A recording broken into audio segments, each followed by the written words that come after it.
While Ukrainian President Zelensky's own office is being raided for money laundering and his just fired defense minister is publicly warning of a systemic governance crisis and demanding elections, mainstream media is carefully avoiding the one question that actually matters to Canadians. How many of our tax dollars have already been funneled into this exact mess? It's tens of billions of dollars, and they're still writing checks. Ukraine's National Anti-Corruption Bureau just raided the office of a deputy head of the presidential administration. They're probing the laundering of roughly 150 million hryvnia, that's about $3.4 million US, used to pay bail in a previous major corruption case involving the state nuclear power company. Zelensky has already fired the official in question, and this all comes on the heels of other high-level scandals that forced the resignation of his former chief of staff and multiple ministers. Now there's Mikhailo Fedorov, the popular defense minister Zelensky just ousted. In a blunt YouTube address, Fedorov warned of a systemic crisis in how Ukraine is being governed, said the system is oriented towards self-preservation, and called for a legal way to hold wartime elections because he claims corruption is weakening the war effort. This is happening in a country that Transparency International ranks 104th out of 182 on its latest Corruption Perceptions Index, a score of 36 out of 100. There is documented, deep-seated, widespread, and chronic corruption in Ukraine. And then you can add in the fact that it's under continuous martial law. There have been no national elections since Zelensky's term expired in May of 2024. Power instead has remained concentrated at the top. And here's the angle that the Canadian legacy media seems to just completely bypass.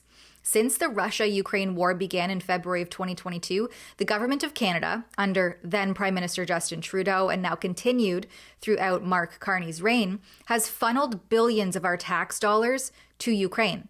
$25.5 billion to be exact, and they're not done yet.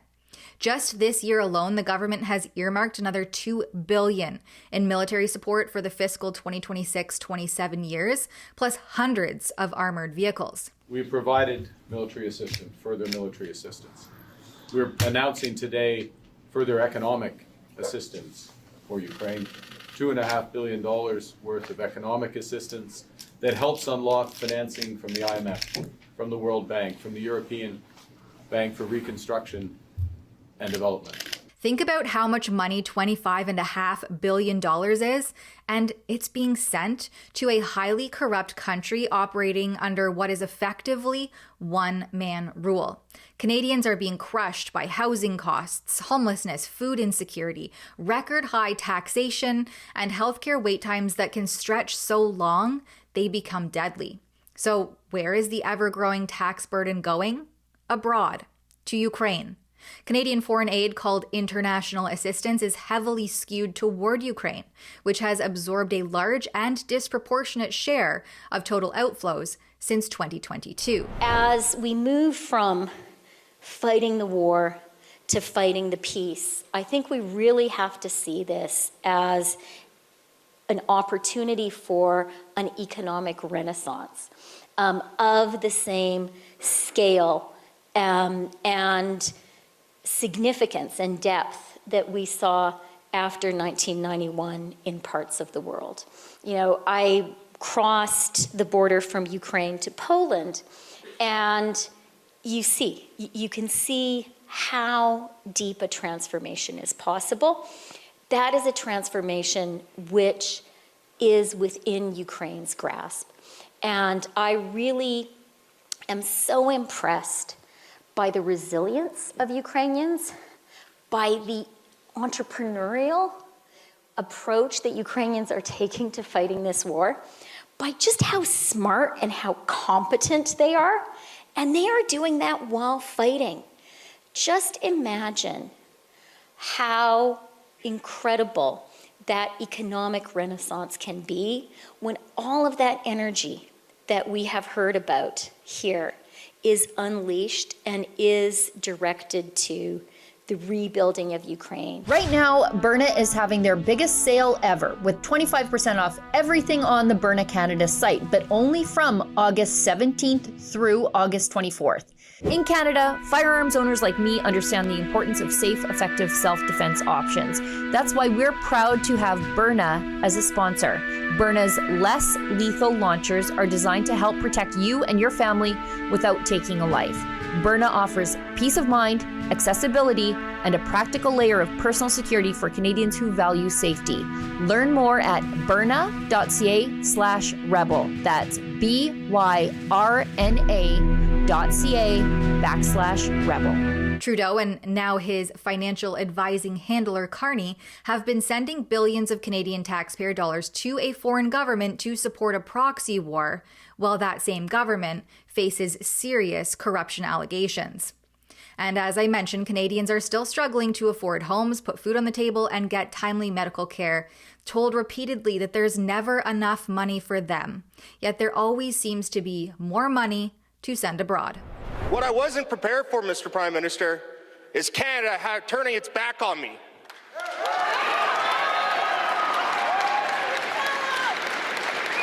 So which veteran was it that you were talking about? Thank you, sir. Thank you for your passion and your strength and being here today to share this justifiable frustration and anger with me and with all of us here. Thank you for having the courage to stand here, and thank you for listening to my answer. On a couple of elements you brought up.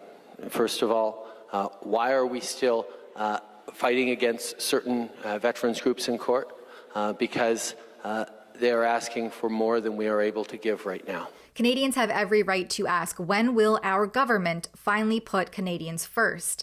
Especially when there's almost no meaningful public debate about where the money actually ends up or whether the governance situation in Ukraine justifies another dime. And let's not be memory hold that Canada's own former finance minister and deputy prime minister, Chrystia Freeland, who, I might add, has deep Ukrainian ancestral roots, oversaw and was on the operational lead for those initial billions in Canadian loans, IMF-channeled support, sovereignty bond proceeds, and other financial assistance to Ukraine during her tenure, including early 2022 packages that helped make Canada one of the G7's most generous per capita contributors. Freeland then left domestic cabinet roles to become Canada's special representative for Ukraine's reconstruction and later an allegedly unpaid economic advisor to Zelensky himself. The only way to support Ukraine in the reconstruction is to start by understanding from Ukrainians what do they need. What do they believe? How do they see the reconstruction? And what do they think that the outside world, including Canada, can add? And so that has really been my focus this week. When the same media that spent years calling anyone who questioned official narratives a conspiracy theorist or a Russian spy suddenly has to report that Zelensky's inner circle is being raided for money laundering, maybe it's time we ask some basics, like how much more of our children's future are we willing to ship overseas before someone in Ottawa admits this isn't charity, it's more like Canadian tax dollars flowing into a governance system where the president's own office is now under active investigation for alleged money laundering. Chrystia Freeland, where even are you? She went from being the architect behind billions in Canadian aid to sitting inside the very system still draining our tax dollars. Putting Canada first, or Canadians first, now means putting our money first in line for the next corruption scandal. For Rebel News, I'm Tamara Ugolini. Did you know that Brookfield, the firm that Prime Minister Mark Carney used to chair, owns a controlling stake in Westington House? That's the firm that supplies nuclear fuel to Ukraine's reactors and holds contracts for new plants there, while Canada has poured tens of billions into Ukraine support under his leadership. Follow the money, the conflicts, and the unanswered questions at brookfieldwatch.com. That's brookfieldwatch.com.